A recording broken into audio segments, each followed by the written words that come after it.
في مجرد قال هفكار ما والديسك ابوري بالين ازت تایبەتیش دێسکی ئابوووریە کوردستان بیستوارێ بەڵام کە شوان سەحەت حاڵەت چۆنە تەندروستی ماندوو نەبی بەیانە چی گەرم و گوڕە هەز دەکەم وانە والله لە ڕووی دارایی و ئابووریشەوە لە هەموو جیان چاوی لەسەر هەڵبژاردنێ ئێوەش ماندوو نەبن لە دوێنێەوە زۆر بەباشی ڕووماڵی دەکەین و من دوێنێ شەویش لەگەڵ یەک دوو برادران دانیشتم گوتم بەخوای پێشبینی دەکەم بچین هەندێک دراوی ئەلکترۆنی بکڕین ناوەکانیشیان زۆر نازان بەڵام بتکوین ئیثریوم ئەوانە هەز دەکەم لە پێش هەمویان بن ئێوە شارەزان زیاتر بەتایبەتی بتکوین با هەر باسی بتکوین بکەم هەر بە دیاربوونی دەرەنجامەکان تقریبا دیاربوونەوەیەکێک و دۆناڵد ترامپ ئەمە تو بێژی گەلەکل پێشە سەرکەوت گۆڕانکاری بەرەفتی و چوینە تایبەتیشی بۆ هەیە بتکوینی چ لێەوە ئەمێ باسی پێش هەڵبژاردنەکە بکەم زۆربەی شرۆڤەکاران وایە نەبینی ئەگەر ترامپ سەرکەوێ هەنگاوێکی زۆر باش بێ بۆ دراوە ئەلکترۆنیەکان بەتایبەتی بتکوین بەڵام چەند ڕۆژێک پێش هەڵبژاردن ئەو ڕاپرسیانەی کە بڵاو کرانەوە باسییان لەوەکی کە ترامپ ئەگەری سەرکەوتنی کەمتر لە کامالە هاریس بەهای بتکۆنی دابەزان بۆ خوار $70,000 و بۆ خوار 69 و گەیاندی 68ش بەڵام ئێستا کە ئەنجامەکان وردە دەرەکەون پێچوانی ڕاپرسیەکانە پێچوانەی ئەنجامی ڕاپرسیەکە دەرکەوت کە بازەکرا بۆیە زۆر بە خێرایی بتکۆینی بەرز کردەوە بتکۆین ئەم بەرە بەیانە گەیشتە $75,000 یعنی بۆی خەڵک تێبگا یەک بتکۆین حەوت دەفتەر و نیو دەفتەر و نیف $75,000 ئەمە لە کاتێکا کە ئەم هەمومان ئەزانین سەرەتا کە بتکۆین هات بە چەند سنتێک بوو یعنی خەڵگەی کڕی دوێنێ بە چەند بوو دوێنێ ینی پێش هەڵبژاردنەکە بە $68,000 بوو تقریبا جدۆهیەوەیت تقریبا ئەمە لە ماوەی ئەم چەند سەعاتەیە لە سەدادەی نرخەکەی بەرز بۆتەوە یعنی تقریبا زیاتر لە $6,000 نرخی بەرز بۆتەوە ئەمە ینی بەرزبوونەوەیەکی زۆرە ئەوەی کە گرنگە هۆکارەکەی چیە ترامپ زۆر پشتیوانی دراوی ئەلکترۆنی ئەەکە وی بخۆشی هەی خۆی هەیەی یەکێک لە بازرگانە زۆر بەناوبانکان لەو بارەیەوە لە بانگەشەشە باسیەوەی کرد ئەبێ ئەمریکا ئەنی سیاسەتی نەختینەی ئەمریکا بۆ ئاڕاستەیە بێ کە بەشێکی زۆری یەدەکەکەی بکە بتکۆین کە ئەمە هەنگاوێکی زۆر سەرنجڕاکێشە ینی گەورەترین ئابووری جیهان بەرەوە یەدەگەکەی کە ئێستا زێڕ و دراوەکانی ترە بک بە بتکۆین یعنی ئیتر شتێکی یاسایی و ناوبۆرسەکان و ئیتر تایبەت نەکەن لە بانگەشەیە پێش دەستپێکردنی ئەو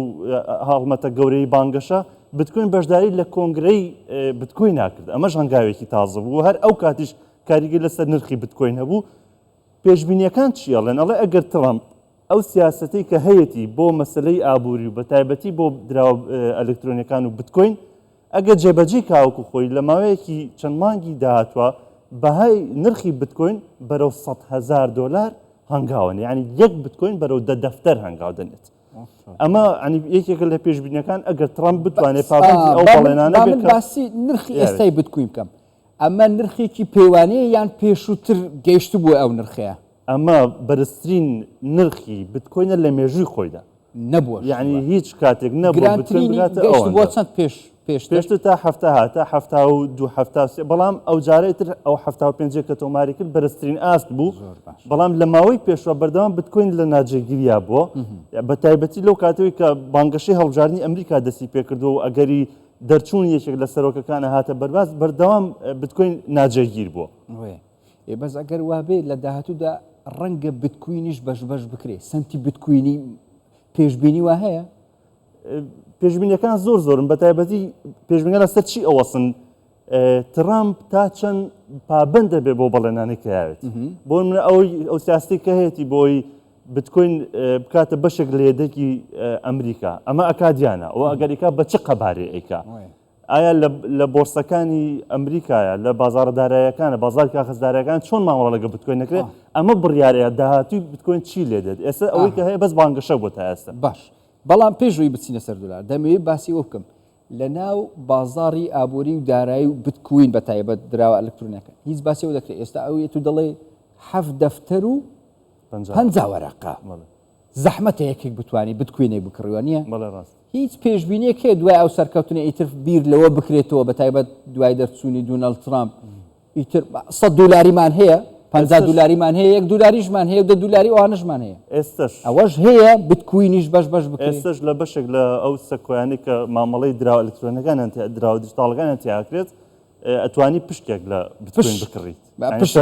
کە کەسێک نەتوانێت هەموو ینی بتکوینێک بە کاملی بکرێت ئەتوانی پشتێک لە بکرێت بە هەر پارێکە هەیەی باش بابینەوە سەر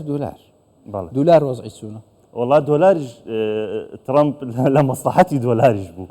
پێنوێنی دۆلارێ ئیندێکسی دۆلارە لە عالەمە نەک ئەوەی کە خۆمان ئەزانین پەیوەندی بە دینارەوەیە پێنوێنی دۆلار لە جیهانە بە شێوەیەکی گشتی دوای ئەوەی کە دەرکەوت ترامپ دەنگی زیاتری هێناوە بەرزبوونەوەیەکی خێرای بەخۆیەوە بینی یعنی یەک جەمپی گەورەی کرد لە پێش هەڵبژاردنەکە نزیکی پێنوێنەکە لە 103 خاڵا بوو لە دوای ئەوەی ئەنجامەکان وردە دەرکەوتن گەیشتە سەر و 104 خاڵ و پوینت 5 تێپەڕان ئەو بەرەو بەرزتریش ئەڕوا ئەمە هۆکارەکەی چی هۆکارەکەی وەیە ترامپ بە شێوەیەکی گشتی ینی ئەڵێم بەس لە مەسلحەتی بەس حسابیەوەکەم ئابووری ئەمریکا پێش بخەم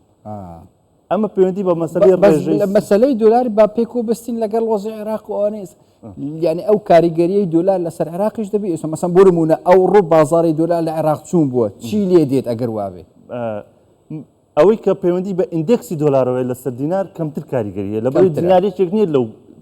دراوانەی کە پێوەرە بۆ دۆلار شتێکی تر هەیە ئەمێ باسی کەم ترامپ سیاسەتی ترامپ بە شێوەیەکی گشتی ئەوە لاوانەیە ئەوانەی کە باسی سیاستەکەن باس شارزان بەڵام ئەوەی کە پەیوەندی بەلایەنە ئابووریەکەەوە هەیە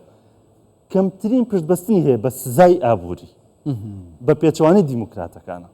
ترامپ ئەگەر ئامانجی مەبەستت لەوەی ئێستا بۆمە دیموکراتەکان کاتێک گەیانوێ ئێران لاواز بکەن یەن سزا بەسەر بانکەکانی عێراق ئەسەپێن بۆی تەعامل لەگەڵ ئێرانە نەکات ترامپ بەوە ناکات ڕاستەوخۆ لە قاسم سلێمانیەدا ینی جیاوازەکەی ئەمەیە بۆ نمونە ترامپ کاتێککە ئامانجێکی سیاسیە ڕاستەوخۆ بە ئامڕازە سیاسەکان جێبەجێەکە بەڵام دیموکراتەکان و سەرۆکانی پێشتر هاتوون ئامانجە سیاسیەکان بە ئەم ڕازە ئابوووریەکان بۆ تێکەڵکردنی شتەکان نییە سیاسی ئەوە پێشببینی منە پێم وایە کەمترین سزای ئابووری لەسەر دەمی ترامپ ئاسەکەنێ بەسەر بە تایبەتی عێراق و بانک و دامەزرا ئەگەروا بێ گەشەیەکی ئابووری لە عێراق ئەو باشە بۆ عێراق باش چونکە لە مای پێشەوە هەموو بانکە سزا درا کارگەری سەر بەهای دینارە بوو کارگەری لەسەر ئابووری عێراق و بەگشتی ئەی پێدانی قەرزوانە ئەوەش کاریگەری بانک کە سزا ئادرێ متمانە بانکەکەی لە سیستەمی ئابووری جیهانە لاوازە بێ کە لاواز بوو قەرزی پێ نادرێ هەموو کاریگەری لەسەرەوە هەیە بۆ کەمترین سزا بەسەر عێراق بسەپێنرێ کاریگەریکی باشی لەسەرەوە بێ هەم ئابوووریەکەی گەشە بکە هەم مەسلەی بدەستگەیشتن بە دۆلار و ئەوانە بەهێز بێتەوە کاک بەڵێ دوو شتی دیکە لێک دوورن بەڵام زۆر پێکەوە بەستراون لە ڕووی ژینگەوە نەفت و ژینگەی خاوێنیان ئامرازەکانی بەکارهێنانی هاتوچوو وەکو تسلا مەسەلەن ئێلون ماسک کە دوێنێ شەوێژ یعنی پێش چەند سەعاتێکیش لەگەڵ دۆناڵد ترامپ دەرکەوت نەوت چی لێ دێت چونکە هەوڵیان ئەوە بووە مەسەلەن بۆ نمونە کەسێکی وەکو ئێلۆن ماسک هەر شتێک کە دروست بکرێ یعنی نەفتی تێدا نەبێ وزەی خاوێن بێت دۆناڵد ترامپ لەگەڵ ئەوەیان لەگەڵ ئێلۆن ماسکیان ئیتر بازاری نەفتیش گران دەبی لەگەڵ گرانبوونی بەهای دۆلار دۆناڵد ترامپ لە سیاستێکی تقریباً دووفاقی هەیە لەگەڵەوەی لەگەڵ تسلا و لەگەڵ ئەوە ئیلۆن ماسک ئەوانە بینێکی باشی هەیە و ئەوە نییە بەڵام وعدێکی تری هەیە لە بانگەشەیە ئەڵێ من وەبەرهێنان لە سەرچاوە تەقلیدیەکانی وزەیە زیاد دەکەم پەرە پێ ئێم وەکو کۆمپانیە گەورەکان وەکو فۆرت و ئەوانە وەکو نەوت وەکو غاز وەکو تەنانەت خەڵووس ئەڵێ وەبەرهێنان لەوەش ئابێ زیاد بکەین ئەمە بە شێوەیەکی گشتی بۆ ئەم قۆناغی ئێستا لە بەرژەوەندی نرخینەوتە بەڵام لە داهاتووە لەبەری وەبەرهێنان زیابێ خستنە ڕووی نەوتی زیابێ نرخەکەی دائەبەزێنێ بۆیە یعنی ئەم سیاسەی ترامپ پەیوەندی بۆەوەیە تا چەند کامیان جێبەجێەکە ئەوەی کە پەیوەندی بە ژینگە و وزەی نوێ بۆ ئەوانە هەیە ئەوەی کە سەرچاوە تەقلیدیەکەیە کە ئەمەی دووەمیان بۆ ینی عەقڵیەت و تێڕوانی ترامپ ئەمەی دووەمیان باشترە ینی ئەوەی کە سەرچاوە تەقلیدیەکانی وزە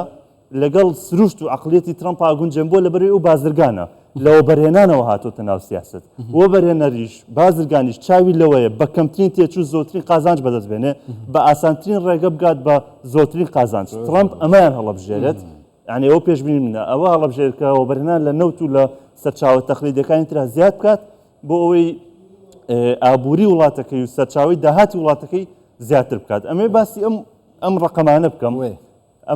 ئەمە دەرخەی ئابووری ئەمریکا یعنی ئەو ئەمریکایی کە گەورەترین ئابووری جیهانە ئێستا نزیکەی 36 تریلیۆن دلار قەرزارە 36 تریلیۆن دلار ینی ئێمە ئەگە بۆی بەراوردیکەین عێراق بودجە ساڵانەکەی کەمترە لە 200 میلیارد دلار ئەو 36 تریلیۆن دلار قەرزی لەسرە ئەم قەرزانە هیچین ئەم قەرزانە